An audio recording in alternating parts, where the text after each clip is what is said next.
Hello friends, कैसे हैं आप लोग। I hope you all are fine and doing well and I welcome all of you to my YouTube channel the name of which is competitive English by Jatin Madan. Dear aspirants, आशा करूँगा आप लोग सभी स्वस्थ होंगे, खुश होंगे और आपकी प्रिपरेशंस भी बहुत अच्छे से चल रही होंगी। आज की क्लास के अंदर हम डिस्कस करने जा रहे हैं सिनोनिम्स, जो कि एग्जामिनेशन पॉइंट ऑफ व्यू से बहुत इम्पॉर्टेंट होते हैं और ऑलमोस्ट सभी एग्जामिनेशंस वोकेबलरी को कवर करते हैं तो सिनोनिम्स पूछते हैं। सिनोनिम्स क्यों पढ़ते हैं, क्यों आवश्यकता है सिनोनिम्स को जानने की? बिकॉज जब आप रीडिंग कॉम्प्रिहेंशन करते हैं, जब आप पैसेज को पढ़ते हैं, तो बहुत सारे ऐसे वर्ड्स आपके सामने आते हैं जिनको आप एनकाउंटर करते हैं, फेस करते हैं, जिनका मीनिंग अगर आपको नहीं पता है तो वो आपके सामने ऑब्स्टेकल यानी कि हर्डल क्रिएट कर सकते हैं उस सेंटेंस या पैसेज को समझने में। तो इस चीज़ के लिए, इस क्वालिटी को पोजेस करने के लिए आप सिनोनिम्स का ज्ञान हासिल करें। और डायरेक्टली भी पूछ सकते हैं एग्जामिनर, और आपसे इनडायरेक्टली भी सिनोनिम्स पैसेज के रूप में पूछा जा सकता है। तो आज डिस्कस करेंगे हम 126 से 150 तक, यानी कि 25 synonyms along with their options. तो लगभग आज की क्लास के अंदर 25 into 5 that will be 125 words, और कुछ एक्स्ट्रा वर्ड्स को जोड़ लें तो 150 वर्ड्स आज की क्लास के अंदर हम डिस्कस करने जा रहे हैं। सो स्टूडेंट्स, आज का पहला वर्ड है मॉर्बिड। मॉर्बिड क्या होता है? मॉर्बिड बेसिकली एक अनहेल्दी मेंटल स्टेट को दर्शाता है। अनहेल्दी मेंटल स्टेट मतलब दिमागी रूप से कोई इंसान ठीक नहीं है, तो आप बोल सकते हैं मॉर्बिड। मॉर्बिडिटी या मॉर्बिड इससे रिलेटेड है। और दूसरा आप बोल सकते हैं it also tells us about the horror of death. The horror of death, मौत का डर, हॉरर ऑफ डेथ, ये मौत के डर की तरफ इशारा करता है। तो इसके जो सिनोनिम्स हो सकते हैं वो क्या क्या हो सकते हैं? Macabre, MACABRE, macabre. एक वर्ड है ग्रिम, GRIM, ग्रिम। और एक वर्ड है आपका घैस्टली, GHASTLY। ये सभी के सभी इम्पोर्टेंट वर्ड्स हैं एग्जामिनेशन पॉइंट ऑफ व्यू से, जो मेंटल स्टेट को दर्शाते हैं। और कैसी मेंटल स्टेट है? अनहेल्दी मेंटल स्टेट है। So ghastly will be the right answer for this question. और बाकी सारे B, C और D वर्ड्स जो हैं वो एक दूसरे के सिनोनिम्स हैं। इनका मतलब होता है लाइवली। लाइवली का मतलब होता है हर्ष और उल्लास से भरा हुआ, that is spirited, SPIRITED, spirited. तो एक ये लाइवली वर्ड, दूसरा स्पिरिटेड, एनिमेटेड, बायंट और जॉन्टी, इन तीनों वर्ड्स के सिनोनिम्स है। यानी कि यहाँ पर आपको 5 वर्ड्स हर्ष और उल्लास, जो पर्सन बहुत ही ज़्यादा खुश रहते हैं, उनसे रिलेटेड वर्ड्स मैंने आपको बता दिए हैं। So the answer of this question is A, that is ghastly, और ये एडजेक्टिव होते हैं। नेक्स्ट है आपका 127th, it is 127th, okay. WHINE, whine. The meaning of word whine is what? देखिए, वाइन का मतलब होता है कंप्लेन करना, और कंप्लेन का मतलब आपको क्लियर होना चाहिए। इसका मतलब होता है किसी में कमी निकालना, या आप बोल सकते हैं शिकायत करना। तो ऐसा कौन सा वर्ड है इनमें से, ABCD में से, जिसका मतलब है कंप्लेन करना यानी कि शिकायत करना? ग्रेटिफिकेशन का मतलब सेटिस्फेक्शन होता है। सेटिस्फेक्शन का मतलब आपको पता है, कोई पर्सन बहुत सेटिस्फाइड है उसे आप सेटिस्फैक्ट्री बोल सकते हैं, ग्रेटिफिकेशन बोल सकते हैं, ठीक है। लग्जरी का मतलब होता है रिचनेस, और यू कैन से जो शाही चीज़ों से भरा है, दैट इज़ लग्जरी। या लग्जूरियस आपका एडजेक्टिव हो जाएगा, लग्जूरियस इसका एडजेक्टिव हो जाएगा लग्जरी का, दैट इज़ शाही। इसका मतलब है शाही से, ठीक है। थ्रिल का मतलब रोमांस से रिलेटेड है। कोई भी मूवी थ्रिल आपको कर सकती है, रोमांस से भर सकती है, ये एक प्रकार का इमोशन है। और ग्राइप का मतलब होता है कंप्लेन करना। So the answer to whine is GRIPE, gripe. इसका मतलब होता है कंप्लेन करना। एक और वर्ड लिख देते हैं, SQUAWK, squawk. The meaning of word squawk is also gripe, और यू कैन से वाइन। तो सारे वर्ड्स क्लियर हुए, इनका मतलब है शिकायत करने से, ठीक है। बढ़ते हैं आगे। 127th is requisite. रिक्विजिट का मतलब होता है रिक्वायर्ड। रिक्वायर्ड का मतलब जो ज़रूरी है, पहले से ही निश्चित रूप से नेसेसरी है, रिक्वायर्ड है। आप प्रोजेक्ट जब स्टार्ट करते हैं कोई भी, तो आपको प्री रिक्विजिट क्या होता है? आपको पहले से क्या क्या चीज़ें रिक्वायर्ड होती हैं, इन्फॉर्मेशन अबाउट द प्रोजेक्ट, आपको इन्फॉर्मेशन पता होनी चाहिए, विच इज़ वेरी नेसेसरी, जो चीज़ आपको बहुत इंपॉर्टेंट है और नेसेसरी है, दैट इज़ रिक्वेस्ट।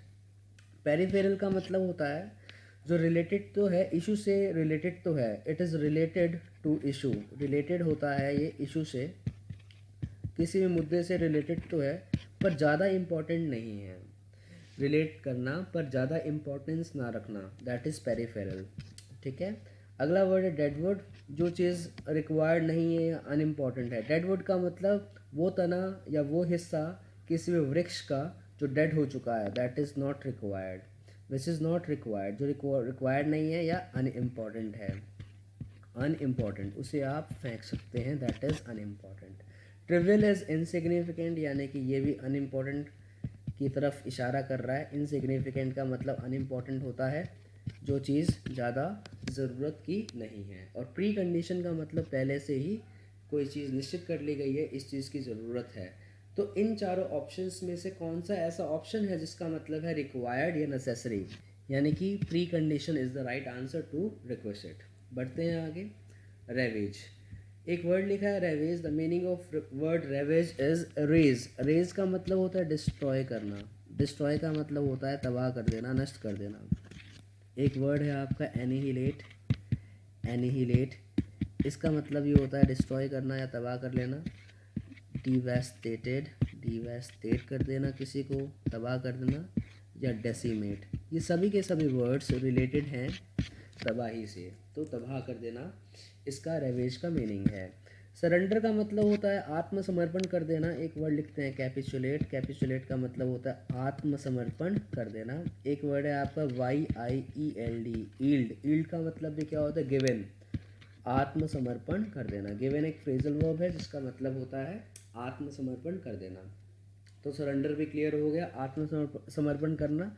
तो रेवेज का आंसर ये नहीं हो सकता। कंस्ट्रक्ट का मतलब होता है कोई भी बिल्डिंग का निर्माण करना, कंस्ट्रक्ट करना, बनाना। अगला वर्ड है आपका डैमेज, डैमेज का मतलब होता है तबाही से रिलेटेड है, या आप नष्ट कर देने से या किसी चीज़ को नुकसान पहुंचाने से रिलेटेड है डैमेज। और लिबरेट का मतलब होता है फ्री कर देना, किसी चीज़ को आज़ाद कर देना, यानी कि फ्री कर देना। तो बताइए इन चारों में से कौन सा ऐसा वर्ड है जिसका मतलब है नष्ट कर देना या नुकसान पहुंचाने से related, ravages, that is damage. तो it is the right answer to this question. बढ़ते हैं आगे 130th की तरफ, हमारी काउंटिंग यहाँ से सही हो जाएगी। एक वर्ड है रैविश, रैविश का मतलब होता है काफ़ी ज़्यादा अट्रैक्टिव, काफ़ी ज़्यादा लुभावना। रैविशिंग पर्सनैलिटी का मतलब हो गया कोई चीज़ रैविशिंग है, इट मीन्स काफ़ी एलिगेंट है, काफ़ी लुभावनी है, एल्योरिंग है, एल्योरिंग, एंटाइसिंग बोल सकते हैं आप, ENTICING, कोई भी सीनरी लुभावनी है, काफ़ी लुभा रही है आपको, काफ़ी अच्छी लग रही है, जिससे आप आकर्षित हो रहे हैं, तो इसका मतलब है वो रेविशिंग है। एनचेंटिंग बोल सकते हो आप, एनचेंटिंग, आपका ध्यान अपनी तरफ एकत्रित कर रही है, दैट इज़ कैप्टिवेटिंग, कैप्टिवेटिंग। तो ये सभी वर्ड्स रिलेटेड हैं आकर्षित से या आकर्षण से, रेविशिंग। रिपल्स इसका बिल्कुल अपोजिट है, किसी चीज़ से रिपेल करना, घृणा करना या दूर भागना। समथिंग विच इज़ अगली विच मेक्स यू रिपेल, तो दैट इज़ रिपल्स। एंथ्रॉल का मतलब होता है बहुत ज़्यादा लुभाना, दैट इज़ एंथ्रॉल करना, काफ़ी ज़्यादा मोहित करना। डिलाइट, दैट फिल्स यू विद डिलाइटमेंट, जो आपको डिलाइटमेंट से भर दे, जो आपको खुशी से भर दे, एकदम हर्ष और उल्लास से भर दे, दैट इज़ एंथ्रॉल। ऑफेंड का मतलब होता है किसी को ह्यूमिलिएट करना, यानी कि किसी को डिसरिस्पेक्ट करना, किसी को अनादर करना, दैट इज़ ऑफेंड करना। और डिप्रेस का मतलब होता है किसी को डिसअपॉइंट करना या किसी का हर्ष और उल्लास कम करना। ये बिल्कुल अपोजिट है रेविश से।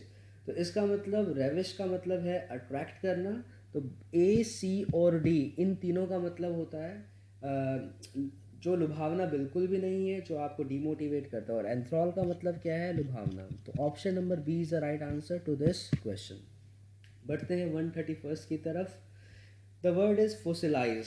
फोसिलाइज का मतलब होता है फॉसिल बना देना, यानी कि कन्वर्ट कर देना फॉसिल के अंदर। फॉसिल कैसे बनते हैं, फॉसिल क्या होता है मैं आपको बता देता हूँ। ये होता है सर अवशेष, जैसे प्लांट्स और एनिमल्स के जो अवशेष होते हैं, जो दफन हो जाते हैं अर्थ के under millions of years ago, जो बहुत प्राचीन काल के अंदर बहुत साल पहले जब प्लांट्स और एनिमल्स दफन हो गए थे, तो मिल करके क्या बना देते हैं, फॉसिल बना देते हैं, यानी कि अवशेष बना देते हैं, जिससे पेट्रोलियम बनता है, जिससे कोल बनता है। ठीक है, उनके सड़ने से क्या बनता है, कोल बनता है। तो फॉसिलाइज कर देना यानी कि फ्यूज़ कर देना, यू कैन से, सभी के सभी इकट्ठे हो जाते हैं, बहुत सारी चीज़ें इकट्ठी होकर सड़ करके एक बन जाती है, दैट इज़ फॉसिलाइज करना, fossilize, convert to fossil. Similarly amalgamate का मतलब होता है बहुत सारी चीज़ों का इकट्ठा होकर के एक ही चीज़ बन जाना, दैट इज़ कंसोलिडेट कर लेना। कंसोलिडेट का मतलब होता है स्ट्रेंथन, इकट्ठे होकर के एक ही ताकत बन जाना, कंसोलिडेट। तो it can be the answer. Dissolve का मतलब घुल जाना होता है। फ्लेक्स का मतलब कॉन्ट्रैक्ट करना होता है, जैसे कि मसल्स को कॉन्ट्रैक्ट किया जाता है शो ऑफ करने के लिए, बाइसेप्स को फुलाने के लिए कॉन्ट्रैक्शन का रिक्वायरमेंट होता है, तो उस कॉन्ट्रैक्शन को आप बोलते हैं फ्लेक्स। एक फ्लेक्सिबिलिटी होता है बिल्कुल इसका अपोजिट। कॉन्ट्रैक्ट का मतलब टाइट करना होता है किसी चीज़ को, और फ्लेक्सिबिलिटी का मतलब अलग अलग आकार में बनना। लिक्विफाई का मतलब होता है लिक्विड स्टेट, यानी कि तरल पदार्थ में चेंज हो जाना, लिक्विड में चेंज होना, दैट इज़ लिक्विफाई। तो बताइए फॉसिलाइज का मतलब क्या है। बहुत सारी चीज़ें जब मिल करके एक चीज़ बन जाती हैं उसे बोलते हैं फॉसिलाइज। और ये स्पेशली कौन सी टर्म है, ये फॉसिल्स की टर्म है, अवशेषों की टर्म है। और अमेलगमेट का मतलब होता है बहुत सारी कंपनीज जब मर्ज हो जाती हैं एक दूसरे के अंदर, कई बार बैंक्स का मर्जर होता है, तो आप बोल सकते हैं it is amalgamation of the banks. तो सारी की सारी चीज़ें मिल करके एक या कंसोलिडेट होकर के एक ताकत बन जाती हैं, उसे बोलते हैं amalgamate. So this is the right answer to this question. 132 है डिपिक्ट। डिपिक्ट का मतलब होता है दर्शाना, किसी चीज़ को दर्शाना इज डिपिक्ट। डिपिक्ट का मतलब दर्शाना है। कंसील का मतलब हाइड यानी कि छिपाना, कंसील का मतलब होता है हाइड यानी कि छिपाना। रिवील का मतलब क्या होता है, इसका मतलब होता है उजागर करना, किसी चीज़ को सामने लेके आना, एक्सपोज करना, रिवील। दिस थॉट का मतलब है डिसफिगर करना, यानी कि हुलिया बिगाड़ देना, डिफॉर्म कर देना। कोई चीज़ कैसी है पहले और उसे डिफॉर्म कर दिया गया है, हुलिया बिगाड़ दिया गया है, डिफॉर्म या डिसफिगर कर देना किसी को, डिसफिगर, डिफॉर्म या डिसफिगर, इसका मतलब है क्लियर हो जाना चाहिए, हुलिया बिगाड़ देना। करेक्टराइज का मतलब होता है किसी चीज़ को दर्शाना। करेक्टराइज का मतलब होता है उसके फीचर्स बताना, उसकी विशेषताओं को बताना, किसी भी चीज़ के फीचर्स को बताना, फीचर्स को बताना, दैट इज़ करेक्टराइज करना उसे। सप्रेस का मतलब इनहिबिट है, दबाना, किसी चीज़ को दबाना इज़ टू सप्रेस समथिंग। तो बताइए डिपिक्ट का मतलब दर्शाना, इनमें से कौन सा ऐसा वर्ड है जिसका मतलब दर्शाना है। करेक्टराइज यानी कि फीचर्स को दर्शाना। Option number C is the right answer to this question, depict. Question number 133 says redundancy. देखिए कोई चीज़ रिडंडेंट है, इसका मतलब वो बहुत ज़्यादा है, एक्सेस में है, एक्सेस। वहाँ पर वो अबंडेंट है, हद से ज़्यादा, अबंडेंस में है, एक्सेस में है, सरप्लस में है, सरप्लस।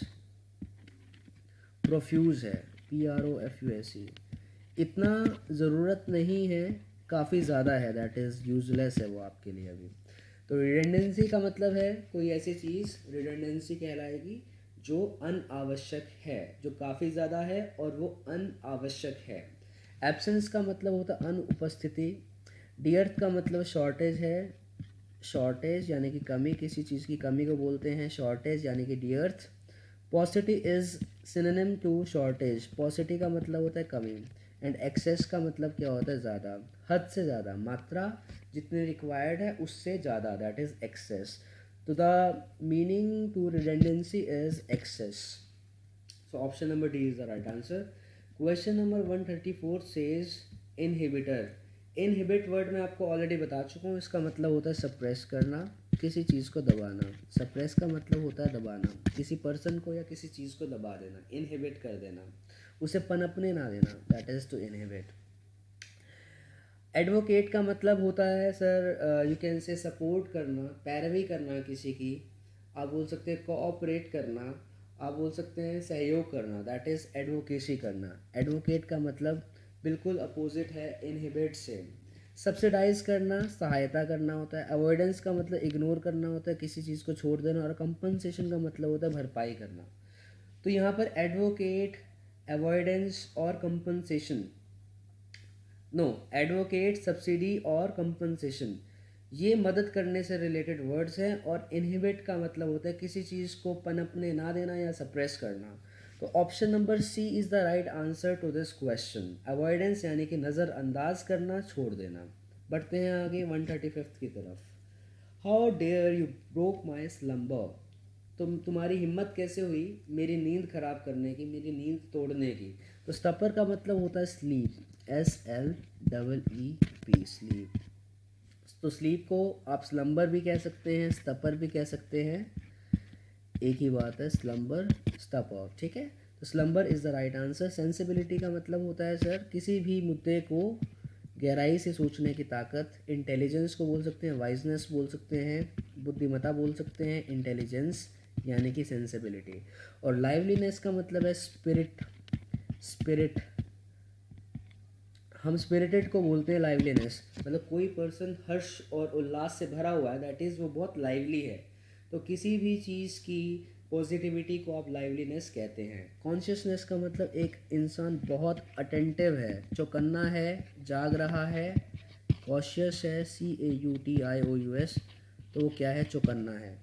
तो कॉन्शियस का मतलब ये होता है। तो स्टपर का मतलब स्लम्बर से है। बाकी सारे वर्ड्स इसके बिल्कुल अपोजिट हैं, लाइवली हैं, और ये अनकॉन्शियसनेस को दर्शाता है। 136 इज तब सटल, बी साइलेंट रहता है, याद रखिएगा।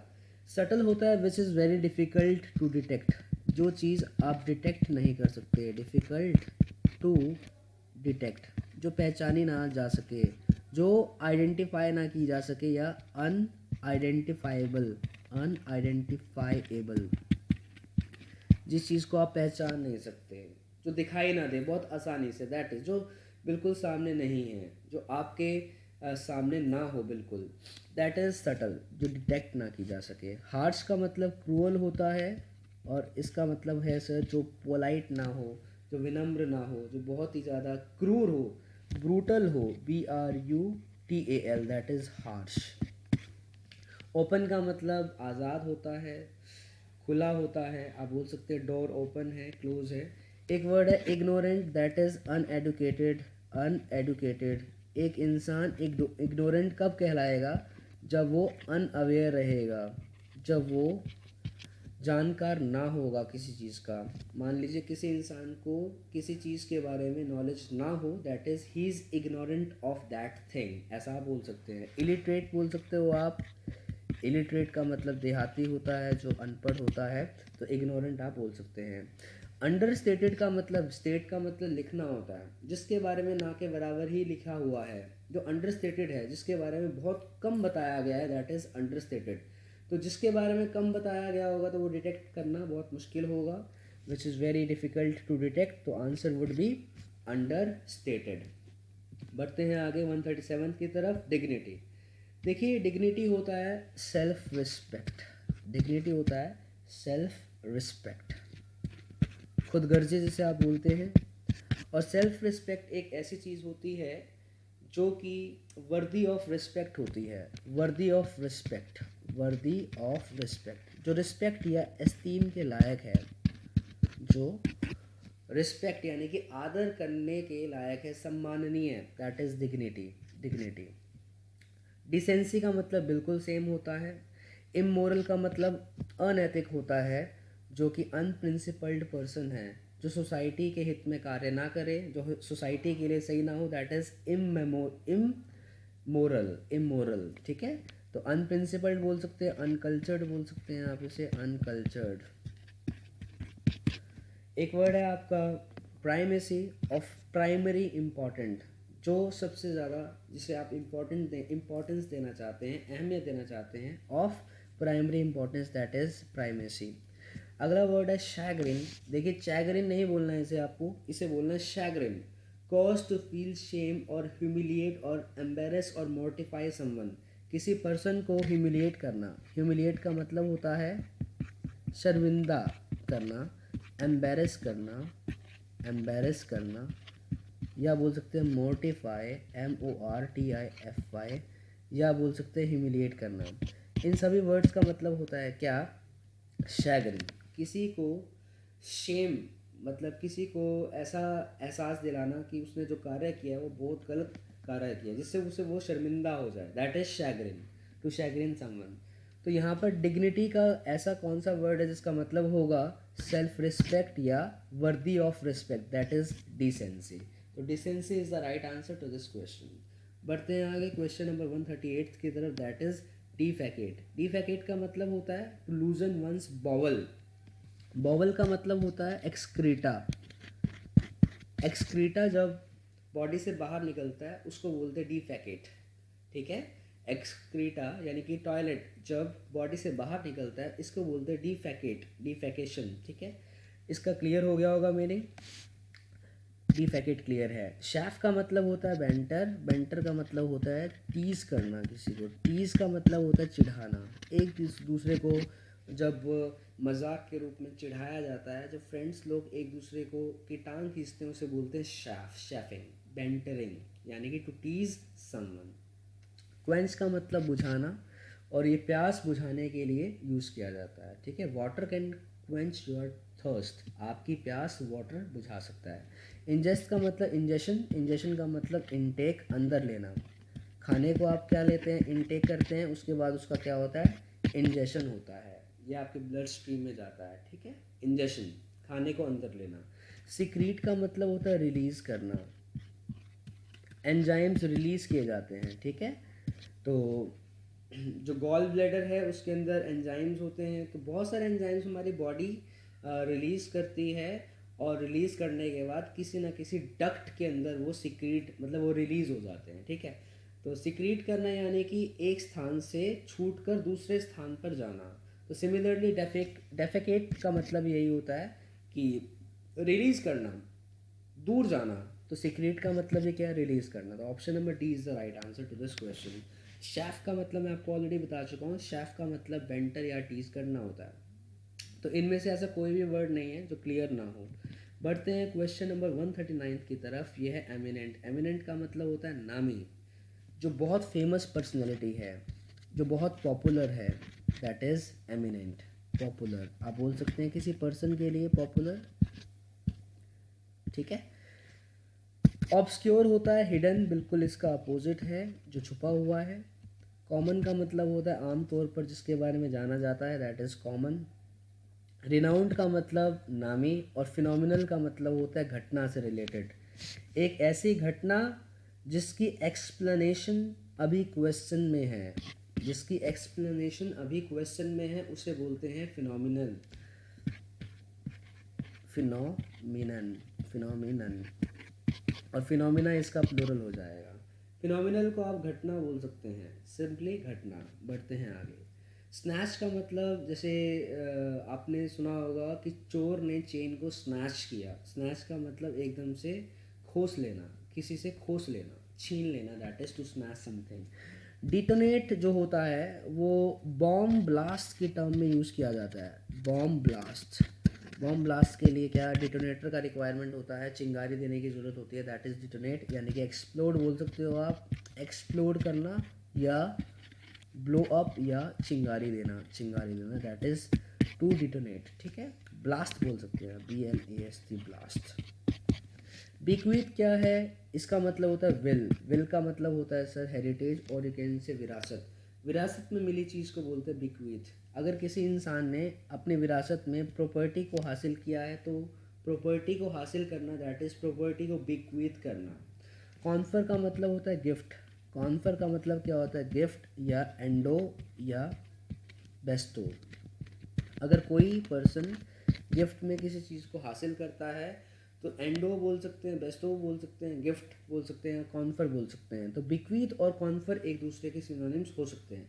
रेंच का मतलब भी क्या होता है? पुल करना होता है, स्नैच करना होता है, छीनना होता है, टू मेक समवन या समथिंग ट्विस्ट, किसी चीज़ को मरोड़ना होता है। तो यहाँ पर ऐसा कौन सा वर्ड है जिसका मतलब स्नैचिंग से है? स्नैच का मतलब छीनना, दैट इज़ रेंच। किसी चीज़ को पुल करना बोल सकते हो, किसी चीज़ को मोड़ना, तरोड़ना, दैट इज़ रेंच करना। बढ़ते हैं आगे क्वेश्चन नंबर 141 की तरफ। It's a splinter. स्प्लिंटर क्या होता है? देखिए, कोई भी ग्लास अगर टूट जाता है, छोटे छोटे टुकड़ों को बोलते हैं क्या? स्प्लिंटर।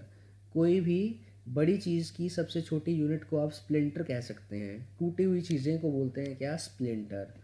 तो वो वुडन भी हो सकती है, मतलब वो किसी वुड की बनी भी हो सकती है, और छिलके बोल सकते हो आप इसको, छिलका, ठीक है। और वो ग्लास की भी हो सकती है, काफ़ी सारी, मतलब कोई भी चीज़ घिस देंगे अगर आप तो उसके छिलके बन जाएंगे। उन छिलकों को आप चिप कह सकते हो, चिप। तब क्या होता है? सिगरेट का जो लास्ट का पार्ट होता है, that is orange in colour, orange और brown in colour, it is said to be known as stub. उसे बोलते हैं स्टब। शेयर का मतलब आपको पता है सर, किसी के साथ शेयर करना, यानी कि किसी चीज़ को बांटना। फ्रिक्शन का मतलब घर्षण, तो आपको आंसर मैं इसका बता चुका हूँ। क्वेश्चन नंबर 142 से स्पार्टन। स्पार्टन का मतलब बहादुरी से रिलेटेड है। तो आप सोल्जर्स को स्पार्टन बोल सकते हैं क्योंकि वो ब्रेव होते हैं, वो करेजियस होते हैं, करेजियस, वो वैलिएंट होते हैं, VALIANT, और उनमें रिस्क लेने की ताकत होती है। वेंचूरस होते हैं, वेंचूरस। ये सारे के सारे वर्ड्स बहादुरी से रिलेटेड हैं। तो Spartan it means brave. Civilise का मतलब जो मैनर्ड है, एक ऐसा इंसान जिसके अंदर बहुत मैनर्स हैं, सोसाइटी से संबंधित अच्छा है वो, दैट इज़ सिविलाइज। फॉरगिवन का मतलब जिसे बख्श दिया गया है, जिसे छोड़ दिया गया है, फॉरगिवन। और गैरिश का मतलब होता है गॉडी। गॉडी का मतलब चमकीला, पर टेस्टलेसली यू कैन से शोई। एक ऐसी चीज़ जो टेस्टलेसली शोई है, मतलब आप दिखावा तो कर रहे हैं पर वो दिखावे के हकदार नहीं है, उसे बोलते हैं गॉडी या गैरिश। एक वर्ड आपको इसके सिनोनिम्स में लिख देता हूँ, ध्यान से देखिएगा। एक वर्ड है आपका गॉडी, GAUDY, गॉडी। एक गैरिश तो लिखा ही हुआ है, ठीक है। एक वर्ड है आपका जिम क्रैक। जिम क्रैक, इसे जी बोलते हैं, इसे गो बोलते हैं। Gaudy, gym crack. और आप बोल सकते हैं टेस्टलेसली शोई। टेस्टलेसली, टेस्टलेसली का मतलब है ये टेस्ट से रिलेटेड नहीं है, आई मीन टू से ज़ुबान से रिलेटेड नहीं है। ये सिर्फ बोल रहा है कि टेस्टलेस है, इसमें आपका इंटरेस्ट नहीं है। जो चीज़ आपके लिए अनइंटरेस्टिंग है और उसका दिखावा किया जा रहा है, वो आपके लिए क्या है? इंसिपिड है, टेस्टलेसली शो ही है, और वो गैरिश है। तो स्पार्टन इज़ ब्रेव, इसका आंसर ये है। क्वेश्चन नंबर 143 इज एस्टॉनिश कर देना किसी को, टू मेक समवन इम्प्रेस, और यू कैन से किसी को एक सरप्राइजिंग इमोशन से भर देना। किसी को सरप्राइजिंग इमोशन से भर देना, सरप्राइजिंग इमोशन, सरप्राइज कर देना किसी को, शॉक कर देना, उसे बोलते हैं क्या? एस्टॉनिश, ठीक है। मुंडेन का मतलब है ऑर्डिनरी, ऑर्डिनरी, साधारण। कोई भी चीज़ साधारण है, कॉमन है बहुत ही ज़्यादा। प्रोसैक है, PROSAIC। प्लेटिट्यूड बोल सकते हो आप, a common place remark is platitude. ये चारों वर्ड्स जो मैंने आपको लिखवाए हैं वो मुंडेन के सिनोनिम्स हैं, ठीक है। कोई भी चीज़ साधारण है, जनरल है, उसमें कोई इम्प्रेसिव फैक्टर ना हो, दैट इज़ मुंडेन। एम्प्रेस क्या होता है? एम्परर की क्वीन को बोलते हैं, किसी भी राजा की क्वीन को एम्प्रेस कहा जाता है। ओवरवेल्म का मतलब होता है हद से ज़्यादा किसी इमोशन से भर देना, और काम का मतलब होता है शांत, यानी कि प्लेसिड, सीरीन। लास्ट क्लास में मैंने आपको ये वर्ड्स ऑलरेडी करा दिए थे, सीरीन, प्लेसिड, प्लेकेट कर देना, ट्रैंक्विल, पैसिफिक, पैसिफिक। तो ये सारे वर्ड्स आपको बिल्कुल क्लियर होने चाहिए। तो आपको पता लग गया होगा 143 यानी कि एस्टॉनिश का आंसर क्या होना चाहिए? It must be overwhelm, to fill someone with extreme emotions. बढ़ते हैं आगे। 144 गॉडी आ गया। देखिए मैं आपको गॉडी ऑलरेडी बता चुका हूँ, हाँ ये आपके सामने लिखा है। 142 के साइड में मैंने लिखा है गॉडी, आप देख सकते हैं। गॉडी का मतलब जिम क्रैक, टेस्टलेसली शोई, एक ऐसी चीज़ जो बहुत ही ज़्यादा दिखावटी है पर उसका दिखावा करना कोई फ़ायदा नहीं है, क्योंकि वो ज़्यादा आपके टेस्ट की नहीं है, आपके इंटरेस्ट की नहीं है। Uninteresting for you, that is gaudy. तो आपको बताना है इनमें से ऐसा कौन सा वर्ड है जिसका मीनिंग है गॉडी। गॉडी क्लियर हो गया वर्ड हमें। मॉडेस्ट का मतलब होता है शो ऑफ करना, टू शो ऑफ समथिंग, किसी चीज़ का दिखावा करना, to boast of, BOAST, boast of. Show off के साथ OFF आता है, बोस्ट के साथ ऑफ का इस्तेमाल करते हैं। ब्रैगिंग करना, दिखाना। जो शो ऑफ ना करे दैट इज मॉडेस्ट, और गॉडी इसका अपोजिट हो जाएगा, ठीक है। शोई, दिखावटी। रिफाइंड और सोफिस्टिकेटेड यानी कि कल्चर्ड है। कोई इंसान बहुत कल्चर्ड है, बहुत मैनर्ड है, काफ़ी उसमें मैनर्स हैं। एलिगेंट है, ग्रेसफुल है, रेकिश है, रैफिश है, रविशिंग है। ये वर्ड्स मैं आपको ऑलरेडी करा चुका हूँ। तो वो पर्सन रिफाइंड है, सोफिस्टिकेटेड है, काफ़ी मैनर्स वाला इंसान, that is refined, cultured, mannered, elegant, sophisticated. तो गॉडी का जो सिनोनिम रहेगा वो क्या रहेगा? शोई रहेगा। क्लियर हो जाना चाहिए। बढ़ते हैं आगे 145 की तरफ। ग्रेगेरियस, ये ग्रेग से बना है, और ग्रेग का मतलब क्या होता है? ग्रेग का मतलब होता है ग्रुप। ग्रेग का मतलब ही क्या है? ग्रुप, ठीक है। ग्रेगेरियस का मतलब जिसे ग्रुप में रहना पसंद है, जो काफ़ी एफेबल है, मिलनसार है। एफेबल का मतलब होता है मिलनसार। एमिएबल है, एमिकेबल है, एमिकेबल लिख सकते हैं आप। जो काफ़ी मिलनसार है वो है ग्रेगेरियस, ठीक है। और इंट्रोवर्ट कौन होता है? एक ऐसी पर्सनैलिटी जो रिजर्व्ड है, जो बिल्कुल अलग रहता है। रिजर्व, जो रिक्लूज है, रिक्लूज, जो अपने आप को किसी के साथ मिक्सअप नहीं करता, इंट्रोवर्ट है। Melancholy is sad, a person who is sad is melancholy. मतलब मेलनकॉली एक एडजेक्टिव है। मेलनकॉली फीलिंग्स हो सकती है, सैड फीलिंग्स हो सकती हैं, तो melancholy is related to sadness, okay. Affable का मतलब मिलनसार होता है, ये ऑलरेडी बता चुका हूँ मैं आपको। और पेंसिव का मतलब थॉटफुल, इन डीप थॉट्स, थॉटफुल, थॉटफुल। एक इंसान जो बहुत ही गहरी चिंता में है, बहुत ही सोच रहा है, काफ़ी चीज़ का सोच विचार कर रहा है, जो डीपली सोच रहा है, उसे बोलते हैं क्या? पेंसिव, ठीक है। तो सारे वर्ड्स क्लियर हुए। तो ग्रेगेरियस ग्रेग से रिलेटेड है, और ग्रेग का मतलब क्या है? इसका मतलब ग्रुप है। जो ग्रुप में रहेगा वो मिलनसार होगा, तो एफेबल इज मिलनसार। क्लियर। 146 इज रीएसर्ट, एक ही बात को बार बार दोहराना ताकि उस बात पे स्ट्रेस दिया जा सके। एक ही बात पर बार बार स्ट्रेस देना, एक्सेंचुएट करना, एक्सेंचुएट करना, जोर डालना, दैट इज रीएसर्ट। बार बार एक ही बात को दोहराना और उस बात पर जोर डालना इज रीएसर्ट करना, ठीक है। रिनाउंस का मतलब होता है एब्डिकेट, त्याग देना। एब्डिकेट का मतलब होता है त्याग देना। एब्जोर, ABJURE। रेलिंक्विश, इन सभी का मतलब होता है त्याग देना, किसी चीज़ को त्याग देना, ठीक है। तो abdicate once throne, abjure once habit, किसी बुरी आदत को त्याग देना। अगर मान लीजिए कोई इंसान सौगंध खा करके किसी बात को त्याग देता है, तो इसके लिए वर्ड यूज़ किया जाता है एब्जोर। अगर कोई इंसान अपना कोई पद त्याग देता है, तो उसके लिए यूज़ करते हैं आप एब्डिकेट या रिनाउंस। तो रेलिंक्विश, ये सारे वर्ड्स हमारे क्लियर हो गए हैं। एक्नॉलेज का मतलब होता है एक्सेप्ट करना, किसी बात को स्वीकार कर लेना, किसी बात को कन्फेस कर लेना, एक्नॉलेज कर लेना, स्वीकार कर लेना, प्रोफेस कर लेना। कन्फेस भी लिख सकते हैं आप यहाँ पर, CONFESS। तो कन्फेस, एक्सेप्ट और एक्नॉलेज ये एक ही वर्ड्स है। एब्डिकेट, एब्जोर, रेलिंक्विश, ये तीनों एक ही वर्ड्स हैं, जिसका मतलब है रिनाउंस। और रीअसर्ट का मतलब होता है स्ट्रेस करना, एक्सेंचुएट करना, किसी बात पर जोर डालना, ये एक ही वर्ड्स हैं। डिसबिलीव का मतलब है जिसकी मान्यता ना हो, डिसबिलीव। कंसील का मतलब होता है छिपाना। तो इनमें से ऐसा कौन सा वर्ड है जिसका मतलब है स्ट्रेस करना, यानी कि एक्नॉलेज आप बोल सकते हो। यस, इनमें से सिर्फ एक ही वर्ड है जिसका मतलब है स्वीकार कर लेना, या बार बार किसी चीज़ को जोर देना, एक्नॉलेज कर लेना। तो इन चारों में से सिर्फ और सिर्फ बी ही ऑप्शन ऐसा है जो लग रहा है कि रीअसर्ट का सिनोनिम होने के लायक है। बढ़ते हैं आगे। अगला है आपका sir bedevilment. The meaning of word bedevilment is किसी को हैरास करना, किसी को दुख पहुंचाना, हैरास करना, किसी को टॉर्चर करना, टॉर्चर करना, किसी को बैजर करना। बैजर का मतलब BADGER, ये डी साइलेंट रहता है, इसे बोलते हैं बैजर। बैजर करना मतलब किसी को हैरास करना, किसी को दुख पहुंचाना, किसी को बीसेट करना, BESET, दुख पहुंचाना, ठीक है जी।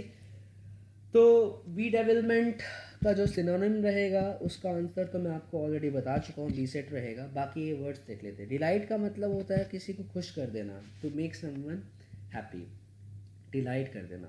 फैसिलिटेट का मतलब फैसिलिटी प्रोवाइड करना, किसी की मदद करना, एड करना। एड का मतलब होता है मदद करना, हेल्प करना, फैसिलिटेट करना, हेल्प करना। कंटेंटमेंट का मतलब होता है ग्रेटिफिकेशन या सेटिस्फेक्शन, सेटिस्फेक्शन। कंटेंटमेंट का मतलब है सेटिस्फेक्शन। तो ये बात भी क्लियर हो गई है। अगला है 148 जिसका मतलब है डिप्राइव। डिप्राइव का मतलब होता है वंचित रखना, किसी पर्सन को किसी चीज़ से वंचित रखना, दैट इज़ डिप्राइव। अगर मैंने बोला he is deprived of moral qualities, तो मतलब वो वंचित है, he is deprived of moral qualities. Moral qualities नैतिक क्वालिटीज़ से, नैतिक विशेषताओं से वो वंचित है, उसके अंदर नहीं है। पोजेस का मतलब होता है अधिकार होना, तो डिसपोजेस का मतलब होता है उसके अंदर ना होना, कमी होना। हु लैक्स समवेयर, जो किसी चीज़ के अंदर लैक करता है। Dispossess is the right answer. Bestow, confer, endow, ये ऑलरेडी मैं आपको बता चुका हूँ, गिफ्ट करना, गिफ्ट। तो बेस्टो है, कन्फर और एंडो, इसका मतलब किसी चीज़ को गिफ्ट करने से है। बढ़ते हैं आगे 149 कंसोलिडेट। ये ऑलरेडी सारे वर्ड्स हो चुके हैं। कंसोलिडेट का मतलब एमेलगमेट। याद करो मैंने आपको बताया बहुत सारी चीज़ें जब जुड़ करके एक चीज़ बना देती है, एमेलगमेट, सॉरी एमेलगमेट, GAMATE, एमेलगमेट, GAMATE है। एमेलगमेट का मतलब कंसोलिडेट यानी कि स्ट्रेंथन करना, STRENGTHEN, strengthen, beef up, BEEF, beef up, strengthen करना। तो सेंट्रलाइज करना एक ही बात है। सेंट्रलाइज का मतलब अलग अलग चीज़ों को जोड़ करके एक ही चीज़ बना देना, सेंट्रलाइज कर देना, ठीक है। वेरिएट का मतलब अलग अलग अपोजिट हो गया। डिक्लेयर का मतलब प्रोनाउंस करना, किसी चीज़ की घोषणा करना, अनाउंस करना बोल सकते हैं आप, ठीक है। तो यहाँ पर कंसोलिडेट का आंसर क्या रहेगा, सेंट्रलाइज रहेगा। अगला है आपका 150th, that is inscription. Inscription का मतलब होता है कुरेदना। जैसे कि एक ये मार्बल की प्लेट है, this is a marble plate, समझ सकते हैं आप। और मार्बल की प्लेट के अंदर खुदाई करके नाम लिखा हुआ है, MADAN, मदान, ठीक है, खुदाई की हुई है इसमें, ठीक है। तो इसका मतलब एनग्रेव, खोद खोद कर लिखना, दैट इज़ एनग्रेव करना, इंस्क्रिप्शन। स्क्रब्ड, एक वर्ड है स्क्रब। स्क्रब क्या होता है सर? स्क्रब या स्क्रबर बोलते हैं, इसको बोलते हैं घिसना। तो स्क्रबर का यूज़ करके बर्तनों को साफ़ किया जाता है, तो स्क्रब बोलते हैं उसे, ठीक है। रिवेट क्या होता है? रिवेट एक प्रकार का सर फास्टनिंग एलिमेंट होता है, फास्टनिंग एलिमेंट या इक्विपमेंट। एक प्रकार की कील होती है जिससे दो अलग अलग चीज़ों को जोड़ा जाता है, जिससे दो अलग अलग चीज़ों को जोड़ा जाता है। रिपट बोलते हैं इसको वैसे देसी लैंग्वेज में, पर ये होता है रिवेट, ठीक है। दो अलग अलग चीज़ों को जोड़ा जाता है, दो अलग अलग प्लेट्स को जोड़ दिया जाएगा। ये अमूमन नेल का मतलब कोई भी कील जो होती है वो उससे थोड़ा मोटा होता है, रिवेट। और इसके दो बेसिकली पार्ट्स होते हैं, एक पार्ट यहाँ से इंसर्ट किया जाएगा और एक पार्ट यहाँ से इंसर्ट किया जाएगा, और ये जो बॉन्ड बनाता है ये काफ़ी अच्छा बॉन्ड बनाता है, दैट इज़ रिवेट। एक वर्ड है जेडेड। जेडेड का मतलब होता है एग्जॉस्टेड। एग्जॉस्टेड का मतलब होता है बहुत ज़्यादा टायर्ड, थका हुआ, जेडेड। अगर मैं बोलता हूँ he is jaded right now, इसका मतलब बहुत थक चुका है, वो बहुत थका हुआ है आज। तो ये वर्ड सारे क्लियर हुए। तो more than 150 words we have done so far. और अभी 150 इंटू 5 कर लें अगर आप, 750 वर्ड्स के सिनोनिम्स मैं आपको ऑलरेडी बता चुका हूँ, ठीक है। और कई सारी वोकेबलरीज और भी हैं, इडियम्स एंड फ्रेजेस हैं, आपके एंटोनिम्स बनते हैं, वन वर्ड सब्स्टिट्यूशंस बनते हैं। सीमा कोई भी नहीं है, पर हाँ हम धीरे धीरे ये सारी की सारी चीज़ें अगर हम करें, अगर डेली का स्केड्यूल बनाएं और थोड़ा थोड़ा पढ़ें, तो डेफिनेटली हम अपनी नॉलेज को इम्प्रूव कर सकते हैं, अच्छा बना सकते हैं।